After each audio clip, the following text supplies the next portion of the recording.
Hi, welcome to my channel. I'm Gina. I'm going to do a review of this book, Elvis and Alicia, A Mystery Solved.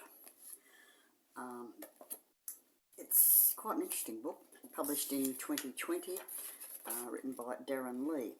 Now, a lot of the contents are from various websites, Facebook and blogs, quotes from books and various fan clubs.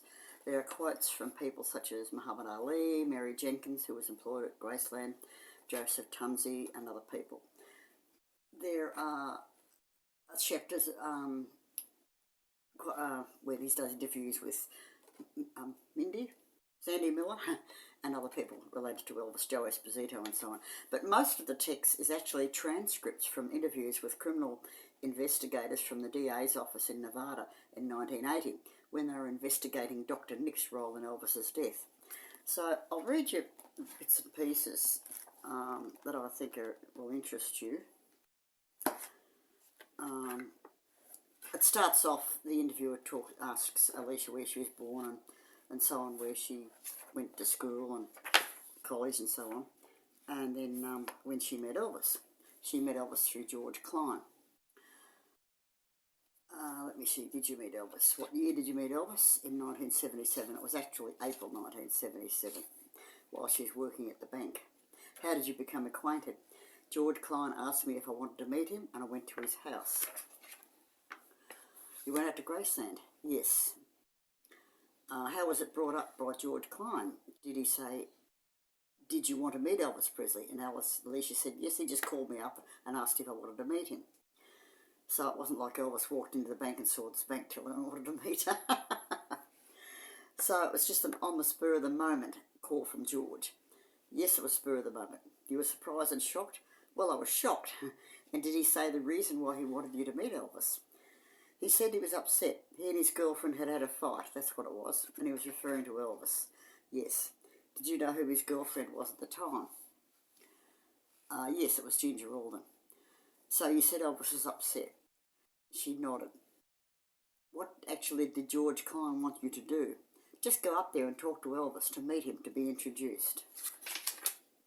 All right, would you explain to the best of your ability and knowledge? This is in 1977, yes. Would you explain your meeting with Elvis, your first meeting with Elvis? I went up to the house, they let me in the gate. Were you accompanied by George? No, he didn't come with me. I told him I'd rather go by myself. I drove my car. Was this daytime or night time? It was at night, about 10 o'clock. I went up to the house and I met his daughter. I know his daughter was there. I talked to a woman named Jo Smith. That's Billy's wife, Joanna. She's a very good friend of Elvis's. We talked for a long time. Then she took me up the stairs to meeting him in this sort of sitting room. There was a lot of people in the room. Investigator, do you recall any people that you recognised by name or face that were in that room? Yes, Jo Smith, Charlie Hodge. They're the only two I can remember, but there are quite a few other people. I was fixing to go on tour, so it was hectic. You did, of course, meet Elvis, yes. Did you have any conversation with Elvis? For about an hour we just talked. He asked me what I did, how old I was, what I did for fun. You know, the normal things you would talk to someone when you first meet them. So, in the first observation, the meeting with Elvis, did you notice anything about his behaviour? No. For the first time, he was very much of a gentleman. It was very relaxed and comfortable. It wasn't strained, it wasn't negative, it was very comfortable. What about his physical appearance? It was heavy, but other than that, he looked very good. How about his eyes and his speech? His speech wasn't slurry, it was slow, but it was not slurred. And Elvis seemed to be in very good spirits after the conversation. And then he goes on to, do I notice any medications around the house, around the room? Stayed there for about 2 hours. Okay, what's that, page 21, let me see, what does she say here? Okay, Elvis, okay, 20. Yeah, well, I should have put little bookmarks in this. Yeah, so there's interviews back and forth. She went to Las Vegas. Let me see. Did you ever go on the tours? No. So what about your second meeting 2 days later? Was this still in April 77? Yes. How did the meeting come to be? He called me. What, you gave him your telephone number? Yes. He called you. What was the conversation? He wanted to know if I wanted to come over, but I just told him I've just got home from work. Elvis himself called you? She said, yes. Well, he always had someone to call me, then he would get on the phone. This time Elvis called. They left a phone number with my roommate, and when I got home from work, I called this number back. Let me see. Okay. Where did the second meeting take place? In his daughter's room. Did that seem unusual? No, his room and her room are right next door to each other. Well, was there an explanation why you met in there? Alicia said, yes, they were in there talking. His daughter had left that day and he was really despondent over his daughter leaving. She'd gone back to be with her mother. Who was in the room at this time? Tricia. He's talking about Trish Henley, Elvis's nurse. They just talked with me, drinking ice water and speaking with me.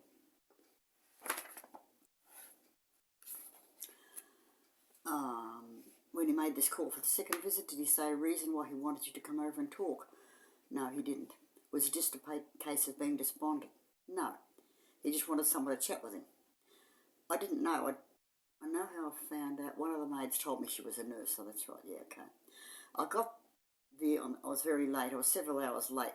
So in turn, Elvis made me wait an hour before I got to see him. So I sat in the kitchen and talked with the maids and watched TV. He was having a haircut by somebody.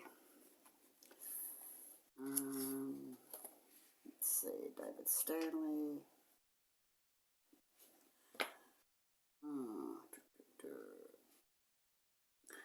What was the gist of the conversation? Well, Alicia said, you have to consider I knew absolutely nothing about the man when I met him other than what I've read. I haven't read much because I was never a fan, so I knew nothing about him whatsoever other than he had a daughter. He talked about his aeroplane, his motorcycles, and he showed me some of his cars.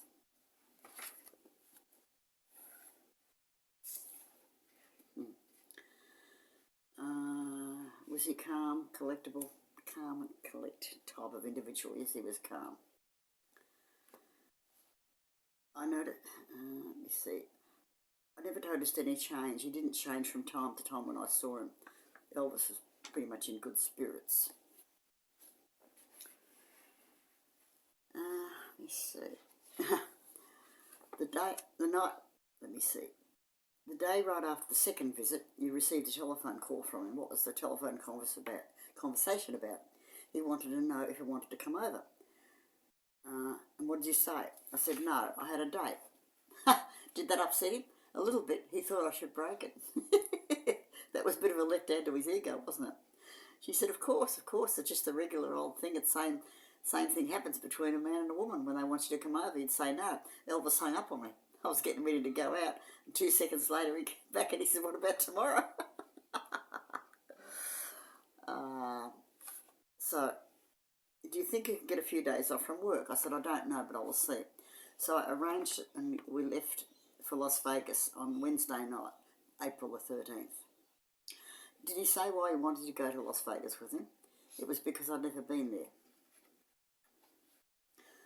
This was just a visit. So the next day, he went to Las Vegas. What time did you leave? Late at night, about 11 o'clock. Did he send someone to pick you up, or did you go out to Graceland? I drove. I always drove. I don't like the idea of being stranded without my car. Okay. And then there's more bits about Ginger Auburn and her book. Let me see. Who accompanied you to Las Vegas beside Elvis? Joe and Billy Smith, David Stanley. And, hang on, wait a minute, she's got, no, David didn't. Joe and Billy. David didn't, and his wife didn't come till the next day. Dick, Rob, Charlie Hodge. Okay, following day, the aircraft. Talks about the plane trip. Let me see, 11 o'clock. It was a 3-hour flight, something like that. She said, I went to sleep. I slept the whole time. I do that. did you see any dispensing of medication while aboard the aircraft? No, I didn't. I was asleep. From the minute the plane took off and got in the air, I was out like a light. I didn't wake up until Elvis woke me up when we got there. Author's observation. How do you fall asleep in the magnetic presence of Elvis Presley? Be less than enthralled by him. One way is to put in a long day working at United American Bank. Yeah. And then she talks about being in Las Vegas. What did he do? I slept the first night. Joe, he and I ate breakfast. Room service brought us breakfast. Joe and I went shopping. Yeah. So that's pretty much along the line of the interviews. And because they keep on asking, did she see Elvis take medications? And she said, only sleeping tablets sometimes. Now, Elvis and I went to his dressing room and talked about, oh yeah. Somebody asked me about whether she was the girl that was Elvis is going to take on the last tour. And 7 months prior to an ABC memo circulating, where are we?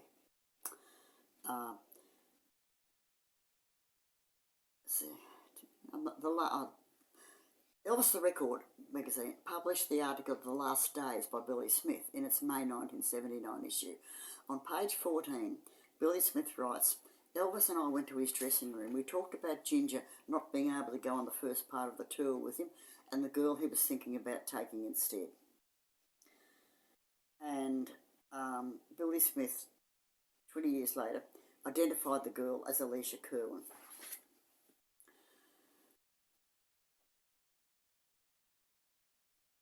The next print reference to Alicia appeared in 1980.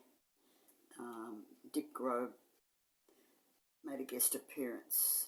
During the evening, a question about the other girl that was going on tour with Elvis was posed by an attendee, to which Mr. Grove responded, I talked to her and I know her well, and she has not traded on it. She doesn't want to trade on it. Just asked that her name not be brought up, and I will not do it. She's a very nice girl. Elvis has seen her on several occasions, had gone out with her, and had gone on trips with her before. She really cared for Elvis. So Alicia actually asked the Memphis Mafia for her name not to be brought up. So there you go. It was Alicia. Now, some of you, probably all of you, will have heard about the incident where Elvis was supposed to have got a girl high on drugs and she nearly died. Right, let's have the truth. Sandy Miller, his own trusted friend. Elvis may have had Hickodan at the house somewhere, but he was not taking it that evening. The girl, however, who was nursing a bad cold, and her name was Paige somebody or other. Yep. She had a bad cold, had her own prescription cough syrup and tablets, which she took, which came out of her own purse. The second time she went to drink out of the bottle, Elvis told her to take it easy, give it time to work. She didn't listen.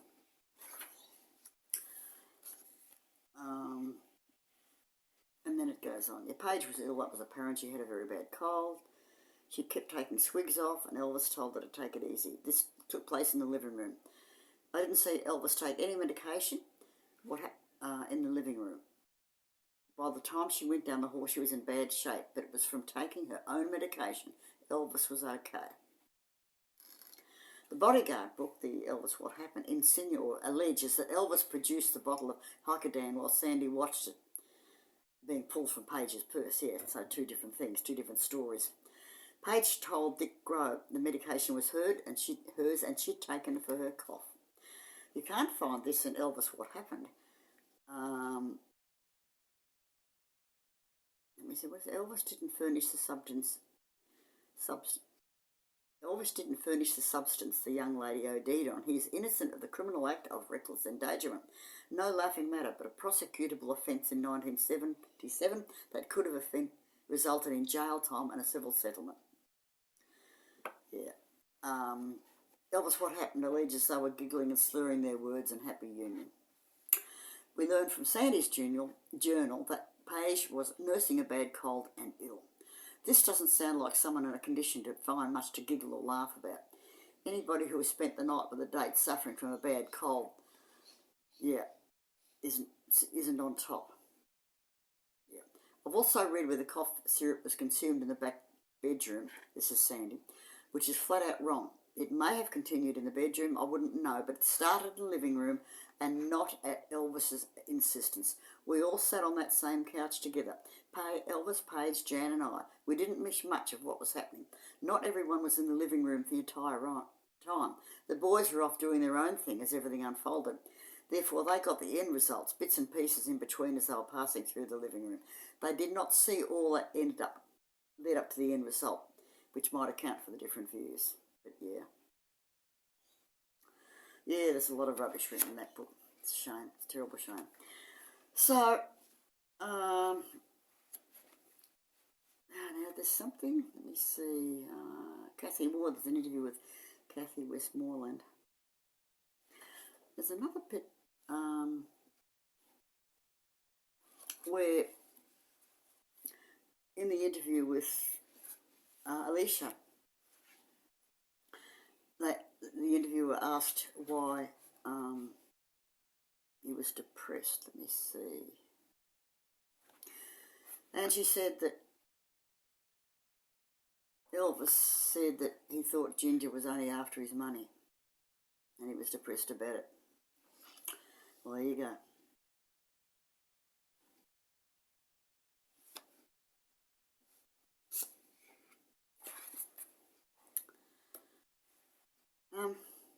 Anyway, look, having read the book, I don't think I'll buy it, but there's certainly a lot of good stuff in the information.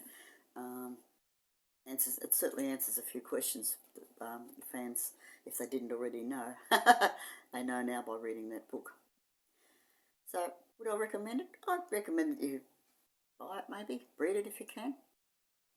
I know that I still have another bunch of records to do a video of, and I will do that hopefully later on this afternoon when I come home. Thanks. Bye. Thanks for watching. Bye. Sorry, just kicked the cat's ball over.